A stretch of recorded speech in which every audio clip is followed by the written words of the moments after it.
హృదయమును చూస్తాడు, మనుషులైతే పైరూపమును చూస్తాడు. కానీ హృదయ శుద్ధి గలవారు లోకంలో నుండి వేరయ్యి దేవుని వాక్యానుసారంగా నడవాలి. మారు మనసు అంటే అది. మారు మనసు అంటే అది. అంతేగాని మనం ఈ లోకపు వైపు చూసి, మనం ఈ లోకంలోనే ఉండి, మనం ఈ లోకపు వైపు చూస్తూ నేను మారు మనసు పొందేశానంటే కాదు. పేదవారిని చూడాలి, లేని వారిని చూడాలి, అలాగే తిండి లేని వారికి తిండి పెట్టాలి. అది కానీ అలా చేసి పబ్లిక్ చేసుకోవడం అది మారు మనసు కాదు. ఎవరికి తెలియకోకుండా ఇవ్వడం. పేద విధవరాలు ఏం చేసింది? 2 కాసులు వేసింది. కానీ ఎవరికైనా తెలుసా? ఎవరికి కూడా తెలీదు. తనకున్న దాంట్లోనే వేసింది. అందుకే ఆమె ఈరోజు బైబిల్లో ఉన్నది.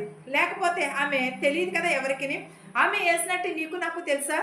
తెలియదు కదా, దేవునికి మాత్రమే తెలుసు. పేద విధవరాలు 2 కాసులు వేసిందని యేసుక్రీస్తు వారు చెప్తేనే మనకు తెలిసింది. ఎందుకంటే మనం మనుషులం ఏంటంటే పైరూపంను చూసాము, కానీ దేవుడైతే హృదయంను చూశాడు. అందుకనే అంటున్నాడు, మీ తలంపుల కంటే నా తలంపులు వేరు అని.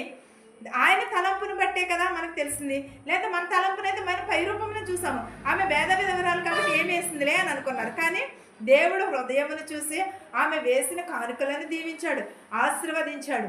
అందుకనే మీ తలంపుల కంటే నా తలంపులు ఆకాశము కంటే ఉన్నతమైనవి అన్నాడు. కానీ దేవుడు ఏ సమయం అందైనా సరే మన పరిస్థితులను మారుస్తాడు. నీ స్తుతి నీ స్థితిని మారుస్తుంది, ప్రార్థన నీ ప్రవర్తనను మారుస్తుంది, గట్టింపు నీ గుణాన్ని మారుస్తుంది, మంచి నడవడికని నీకు నేర్పిస్తుంది. మారు మనసు మంచి నడవడికను నేర్పిస్తుంది, నిన్ను క్రీస్తులోనికి నడిపిస్తూ ఉంది.